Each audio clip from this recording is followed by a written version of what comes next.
Taste the Daily. Dharmapuri மாவட்டம் ஒகேனக்கலில் நீர்வரத்து அதிகரிப்பால் மாவட்ட நிர்வாகம் பரிசல் இயக்க தடை விதித்துள்ளது. காவிரி நீர்பிடிப்பு பகுதிகளில் தொடர்ந்து கனமழை பெய்து வருவதால் தமிழக எல்லையான பிலிகுண்டலுக்கு நீர்வரத்து படிப்படியாக அதிகரித்துள்ளது.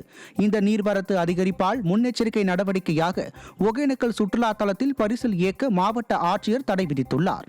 அதேபோல் நீர் திறப்பு அதிகரிக்க வாய்ப்புள்ளதால் இரவு நேரங்களில் பொதுமக்கள் ஆற்றை கடக்க வேண்டாம் எனவும் கால்நடை மேய்ச்சலுக்காக ஆற்றங்கரையோரம் செல்ல வேண்டாம் எனவும் அறிவிக்கப்பட்டுள்ளது. தாழ்வான பகுதிகளில் வசிக்கும் மக்கள் எச்சரிக்கையுடன் இருக்க வேண்டும் எனவும் மாவட்ட ஆட்சியர் அறிவுறுத்தியுள்ளார்.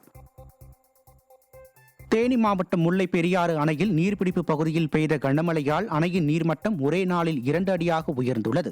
முல்லை பெரியாறு அணையின் நீர்பிடிப்பு பகுதிகளில் தொடர்ந்து கனமழை பெய்தது. இந்த மழையால் அணைக்கு வினாடிக்கு 1308 கன அடி நீர் வந்து கொண்டிருந்த நிலையில் இன்று காலை நிலவரப்படி அணைக்கு நீர்வரத்து வினாடிக்கு 6264 அடியாக அதிகரித்துள்ளது. அணையின் நீர்மட்டம் ஒரே நாளில் 2 அடி உயர்ந்து 123.30 அடியாக உயர்ந்துள்ளது. அணையில் இருந்து தமிழக பகுதிக்கு வினாடிக்கு 1178 கன அடி நீர் திறக்கப்பட்டுள்ளதால் விவசாயிகளும் பொதுமக்களும் மகிழ்ச்சி அடைந்துள்ளனர். தென்காசி மாவட்டம் மேற்கு தொடர்ச்சி மலைப்பகுதிகளில் தொடர்ந்து சாரல் மழை பெய்து வருவதால் குற்றால அருவிகளில் நீர்வரத்து அதிகரித்துள்ளது. கடந்த ஞாயிற்றுக்கிழமை முழுவதும் வெள்ளப்பெருக்கு நீடித்ததால் திங்கட்கிழமையும் நீர்வரத்து அதிகரித்து காணப்பட்டது. இந்த நிலையில் குற்றால அருவிகளில் 3வது நாளும் சுற்றுலா பயணிகள் குளிக்க போலீசாரால் தடை விதிக்கப்பட்டுள்ளது. குற்றால அருவிகளான மெயினருவி, ஐந்தருவி, பழைய குற்றாலம், புலியருவி, சிற்றருவி உள்ளிட்ட அனைத்து அருவிகளிலும் குளிக்க தடை தொடர்கிறது. நீலகிரி மாவட்டத்தில் பலத்த காற்றுடன் கூடிய மழை பெய்து வருவதால் படகு இல்லத்தில் சுற்றுலா பயணிகள் பாதுகாப்பு கருதி மிதவை மற்றும் துடுப்பு படகுகள் இயக்க தடை விதிக்கப்பட்டுள்ளது. இதனிடையே மழை காரணமாக உதகைக்கு வரும் சுற்றுலா பயணிகள் வருகை வெகுவாக குறைந்துள்ளதால் படகு இல்லம், அரசு தாவரவியல் பூங்கா, ரோஜா பூங்கா உள்ளிட்ட சுற்றுலா தலங்கள் வெறிச்சோடி காணப்படுகிறது. ராமநாதபுரம் மாவட்டம் ராமேஸ்வரம் பகுதியில் காற்றின் வேகம் காரணமாக மீனவர்கள் கடலுக்கு செல்ல மீன்வளத்துறையினர் தடை விதித்துள்ளனர். மன்னார் வளைகுடா மற்றும் அதனை ஒட்டிய தென் கடலோர பகுதிகளில் மணிக்கு 45 கிலோமீட்டர் முதல் 65 கிலோமீட்டர் வேகத்தில் காற்று வீசக்கூடும் என எச்சரிக்கை விடப்பட்டதால் ராமநாதபுரம் மீனவர்கள் மறு அறிவிப்பு வரும் வரை கடலுக்கு மீன்பிடிக்க செல்ல வேண்டாம் என மீன்வளத்துறையினர் அறிவுறுத்தியுள்ளனர். இதனால் 2000க்கும் மேற்பட்ட விசைப்படகுகள் கடலுக்கு செல்லாமல் நிறுத்தி வைக்கப்பட்டுள்ளது. 50,000க்கும் மேற்பட்ட மீன்பிடி தொழிலாளர்கள் வேலை இழந்துள்ளனர். திருச்சி மாவட்டம் மோகனூரில் கட்டப்பட்டு வரும் கொரம்பு அமைக்கும் பணிகளை விரைந்து முடிக்க வேண்டும் என விவசாயிகள் வலியுறுத்தியுள்ளனர். மோகனூர் அருகே ஒடுவந்தூர் காவிரி ஆற்று பகுதியில் கொரம்பு எனப்படும் தற்காலிக வாய்க்கால் அமைக்கும் பணி நடைபெற்று வருகிறது. இந்த கொரம்பு அமைக்கும் பணி ஆமை வேகத்தில் நடைபெற்று வருவதாக காட்டுப்புத்தூர் பகுதி விவசாயிகள் குற்றம் சாட்டியுள்ளனர்.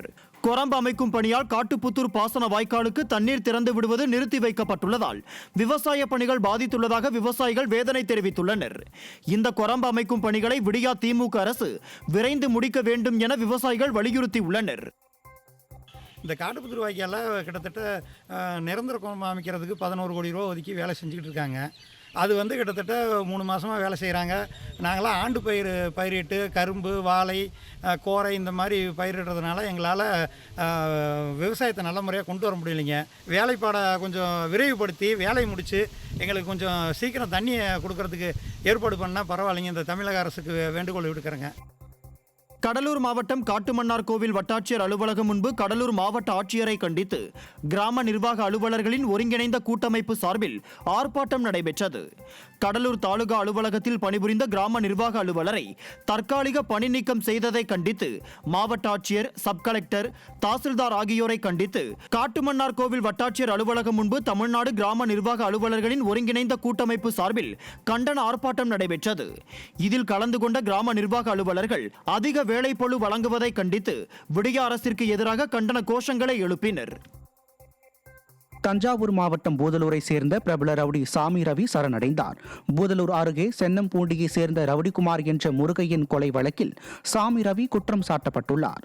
இந்த நிலையில் முருகையின் கொலை வழக்கில் தன் மீது காவல்துறையினர் வழக்கு பதிவு செய்யவில்லை என்றும் அவர் மனைவி கொடுத்த புகாரின் அடிப்படையிலேயே தன் மீது வழக்கு பதிவு செய்துள்ளதாகவும் தெரிவித்துள்ளார். கோவை மாவட்டம் வால்பாறை அரசு போக்குவரத்து கழக பணிமனைக்குள் வெள்ள நீர் புகுந்தது. தென்மேற்கு பருவமழை தீவிரமடைந்ததால் அக்காமலை புல்வெளி பகுதியில் கனமழை பெய்து வரும் நிலையில் அதன் ஆற்று பகுதியை ஒட்டியுள்ள பணிமனைக்குள் நள்ளிரவில் வெள்ள நீர் புகுந்தது. மழைக்காலங்களில் வெள்ள நீர் புகுவது தொடர்கதை ஆவதால் விடியா திமுக அரசு உரிய நடவடிக்கை எடுக்க வேண்டும் என போக்குவரத்து ஊழியர்கள் வலியுறுத்தியுள்ளனர். சிதம்பரம் அருகே அரசு பெண்கள் மேல்நிலைப் பள்ளியில் சுவர் இடிந்து விழுந்து பலத்த காயமடைந்த 3 மாணவிகளும் எலும்பு முறிவு ஏற்பட்ட மாணவியும் மருத்துவமனையில் சிகிச்சை பெற்று வருகின்றனர். பரங்கிப்பேட்டையில் உள்ள அரசு பெண்கள் மேல்நிலைப் பள்ளியில் 800க்கும் மேற்பட்ட மாணவிகள் படித்து வருகின்றனர். இந்நிலையில் பள்ளியில் உள்ள 5 அடி பக்கவாட்டு சுவர் ஒன்று திடீரென சாய்ந்து விழுந்தது. 4 மாணவிகளுக்கு பலத்த காயம் ஏற்பட்டது. இதையடுத்து மாணவிகள் 4 பேரும் சிதம்பரம் அண்ணாமலை நகரில் உள்ள அரசு மருத்துவமனையில் சேர்க்கப்பட்டு சிகிச்சை அளிக்கப்பட்டது. அரசு பள்ளிகளின் நிலை குறித்தும் பள்ளிகளின் குறைபாடுகளை விடிய அரசு சரிப்படுத்தாமல் இருப்பது குறித்தும் அப்பகுதி மக்கள் விமர்சித்து வருகின்றனர். கடலூர் மாவட்டம் புவனகிரி அருகே பட்டுப்போன நிலையில் உள்ள புளிய மரத்தை அகற்ற வலியுறுத்தி அப்பகுதி மக்கள் பலமுறை கோரிக்கை வைத்தும் எந்த நடவடிக்கையும் இல்லை என புகார் எழுந்துள்ளது. பரபரப்பான கீரப்பாளையம் சேத்தியாத்தோப்பு சாலையில் உள்ள ஒரத்தூரில் 50 ஆண்டுக்கும் மேற்பட்ட பழமையான புளிய மரம் உள்ளது. இந்த மரம் தற்போது பட்டு போய்விட்டதால் அது எப்போது வேண்டுமானாலும் சாயும் நிலையில் உள்ளது. இதனால் அந்த பகுதியை கடந்து செல்லவே மக்கள் அச்சமடைந்துள்ளனர். எனவே இந்த மரத்தை வெட்டி அகற்றும்படி அப்பகுதி மக்கள் கோரிக்கை விடுத்து வருகின்றனர்.